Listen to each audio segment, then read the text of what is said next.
It is 2026 and almost every new line of code is being written with AI. And that is what makes this problem so very important, because it forces you to think out of the box.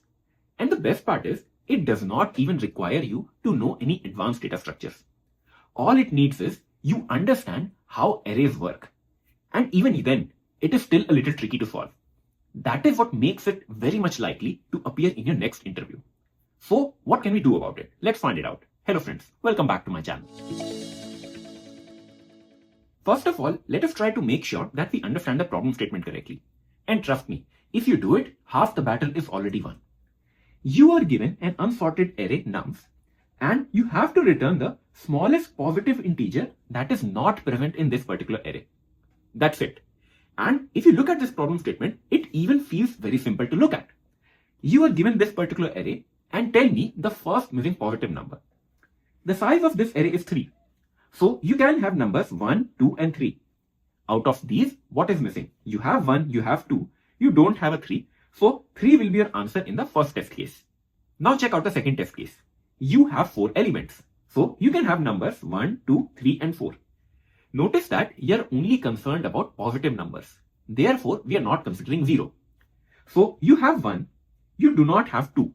So that is where you can stop. And this is the answer for your second test case. Now that is all the problem says. But since it is a hard problem, there are certain edge cases which aren't yet described explicitly. You need to understand what is happening behind the scenes. So to make the problem even better, let us look at few more edge cases and then understand what is actually happening. Look at this particular test case. The size of the array is 5. And if you try to think what is the first missing positive number, if you try to just look at the elements, it starts from 7. So you may feel that, okay, 10 is missing over here, right? Is that the answer? No. You are just concerned about the first missing positive number. And if you look at the number line, the first positive number is actually 1. And then you have 1, 2, 3 and so on, correct? What number is missing? The number 1 itself is missing. So for this particular test case, 1 is your answer. There is one more edge case in the problem which appears when you're solving it. What if you are given this kind of an input? The size is 1 and only one number is present over here. If you look at the number line 1, 2, 3, this is your number line, correct? Out of these, what is the first missing positive number? Go by the exact same definition. You can find a 1, can you find a 2? No. So for this particular test case, you need to return 2 as your answer. Now that is it for the problem statement. Now that is all the problem gives you. And frankly, if you take a look at the problem itself, it feels very simple. You don't have to be bothered with any other data structures, and there is not a lot of explanation involved also. It is pretty straightforward. But when you try to solve it, you will soon realize what is the tricky part. But before going on to the tricky part, there is something which you must realize about the problem itself, and that can maybe make your life a little easier. What I'm talking about is the finite space in which your answer will always lie. Now, for example, just take a look at these 3 particular test cases. I am not bothered about the values that are present in the array. Just look at the size. The size is 2, the size is 5, and the size is 12. So, even before looking at the values, one thing becomes very, very clear. What will be the range of your answer? The range of your answer will always be between 1 all the way up till the size of the array. Because in this particular size, how many numbers you can fit? The best scenario will be 1, 2. For a size of 5, you can have 1, 2, 3, 4 and 5. For a size of 12, you can have 1 all the way up to 12. Correct? Your missing number will be amongst all of these, right? So, one thing can become very, very sure. And that is, your answer will be between this particular range. Correct? If you understand this part, this can help you to find out the brute force solution, and then we can go on to optimize it. And keep in mind that over here, we are not considering the edge case where I have an array of size 4 and all the elements 1, 2, 3 and 4 are present. Forget about that for now. That will be handled separately. All I'm saying is, no matter whatever your numbers are, no matter if they're negative, if they're 0, if they're duplicates, if they're very high, even if you have a number that is too large, 9999, even then, if the size of your array is 5, the answer will be between 1 and 5. This should be very, very clear to you before you move ahead. And if this part is clear to you, you can actually now start to think about the most naive solution. And how does that work? What I have over here is a pretty generic test case so that you are understanding how this problem actually works and what will a naive solution look like. But before that, you need to understand one thing, that the answer or the first missing positive number will be in this particular range. It cannot be smaller than 1. It cannot be greater than the size of the array. Because think about it. If I have an array like this, 7, 8, 9 and 10, I have 4 elements, but the size is 4. So what is the first missing positive number? It is not 11. It is actually 1. So this condition will always be true. Correct? And based upon this condition, we actually get a finite space for all of the possible answers. My answer can only be in between this range. So what I'm going to do is I'm going to create a hash map. And what will be the keys of this array? It will be the range 1 all the way up till size. So I will have 1, 2 all the way up till 10 over here. Because these are my possible answers. To actually find out the first missing positive number, what can I do now? I start off with my first element. I will try to look up 3 in my map. I will find a 3 over here. So I can say that, okay, this value is present. Correct? Look at the value -1. It is not even present in your hash map, so you can simply ignore it. Look at the value 7. Can you find it in your map? You will find it somewhere, so you are going to mark it true again. Similarly, look at 11. You will not find 11, so skip it. Do you find a 1? Yes. Do you find a 0? No. Do you find a 2? Yes. So we will write down true over here. Do you find a 99? No. Do you find a -3? No. Do you find a 5? Yes. So what did we just do? We have marked 1 present, 2 present, 3 present. Now check out 4. 4 is not set. It is not set to true. It means this is the first missing positive number. So I can safely say that for this particular test case, 4 is my answer. So this is how the most naive solution will work. And why did it work? Because we determined that this is the range of my answer. And we just use a map to iterate and find out, okay, between 1 and size, what numbers are available and what is not. The first number that you miss out is your answer. Now try to think about the time complexity and the space complexity. You are doing a single iteration of the array to determine if your number is present in the map or not. That is order of n time. And then in just another scan of your map, you will determine, okay, what is the missing number. So the time complexity remains order of n. But what is the space complexity? The space complexity will also be order of n, because in the worst case, you make up your hash map of the size n. But even still, you have found out a solution that works in order of n time and it works in order of n space. However, the problem is hard because we need to find a solution that works in order of 1 space. That means you don't have to take any extra space. Let us take a look at the test case once again. And this is where we are going to take the advantage of a very basic property of the array. That is the indexes. And this is something which a lot of people miss. They even forget that this exists. And if you notice, you already have maps over here. Any element at 6, you can directly refer to this, correct? You just need to learn how to take advantage of it. This particular method will work in 3 steps. The first step is called cleaning the array. Why?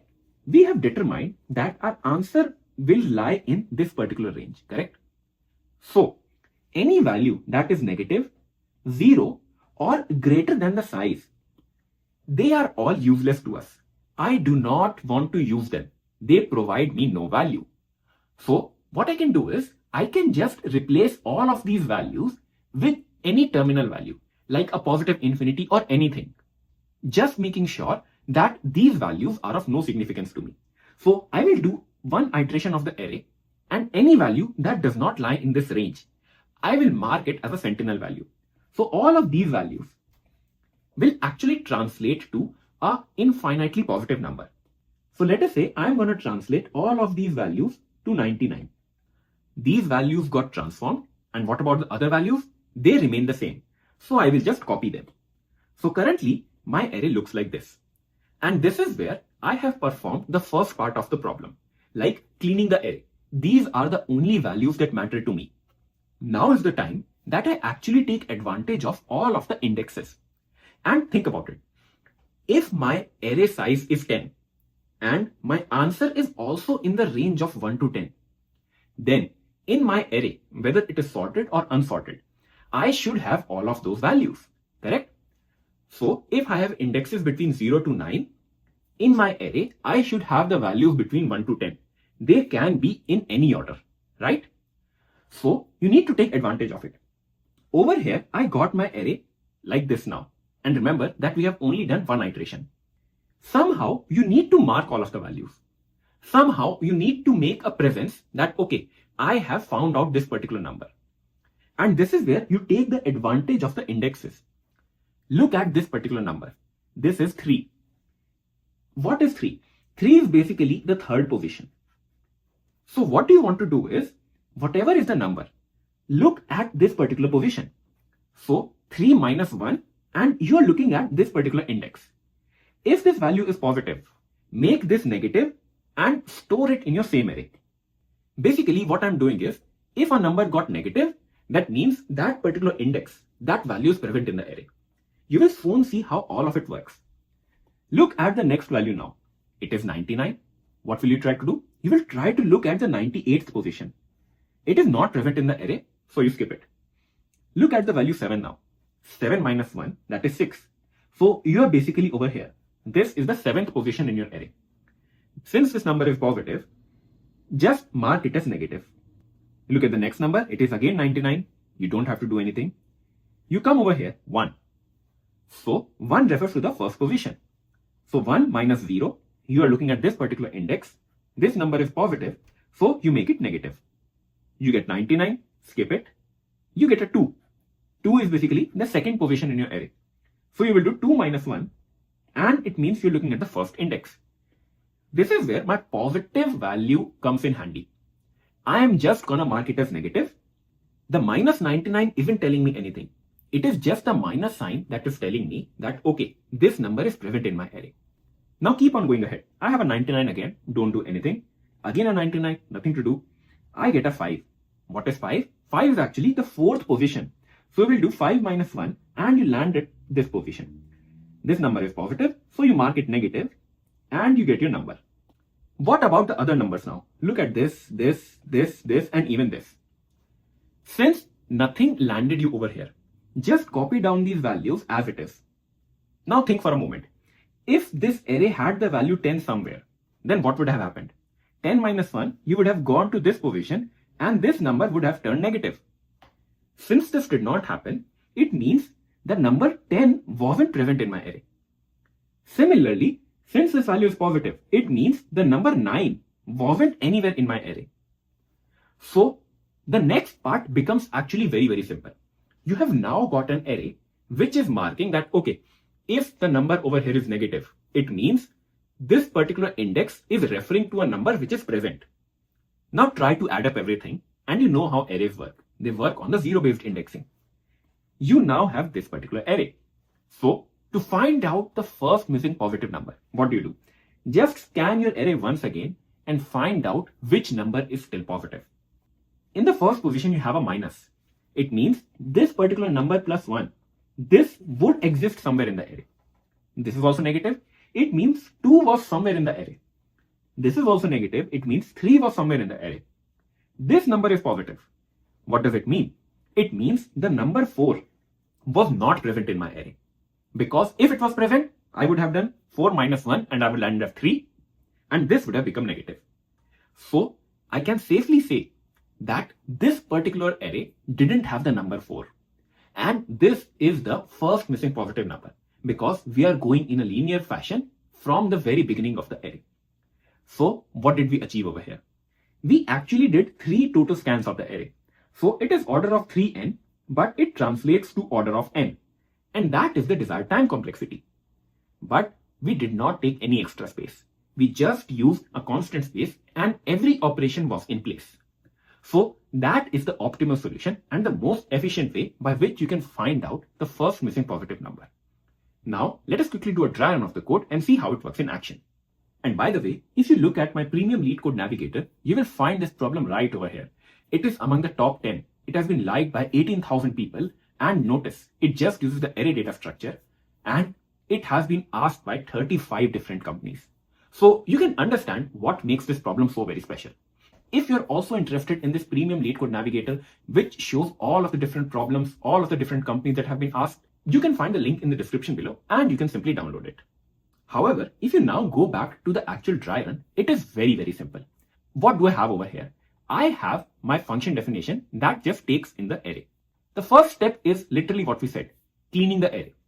So any number that does not lie in the range, what I do is I assign it with a terminal value or the sentinel value. That is a number that can never be the answer. In the next step, you mark the presence. So what do?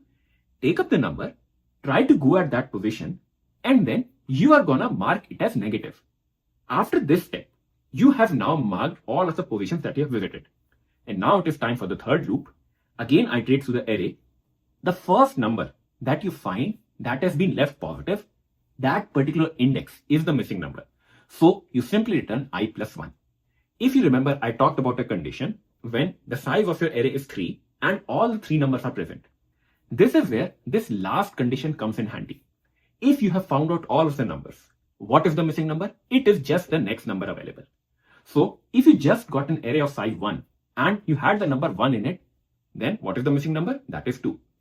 So this is just the last bit which a lot of people miss and you can get wrong answer over there. So just be careful about it. And I really hope the solution to this problem is now clear to you. I love these kind of problems. They do not test any special skills or any special structures. All they're trying to judge is, okay, what is your presence of mind? Do you understand the basics? How good are you at problem solving? And this is what is most required now, especially when you have AI to solve a lot of your problems. You need to understand what is a good solution versus what is a bad solution. And how do you think ahead?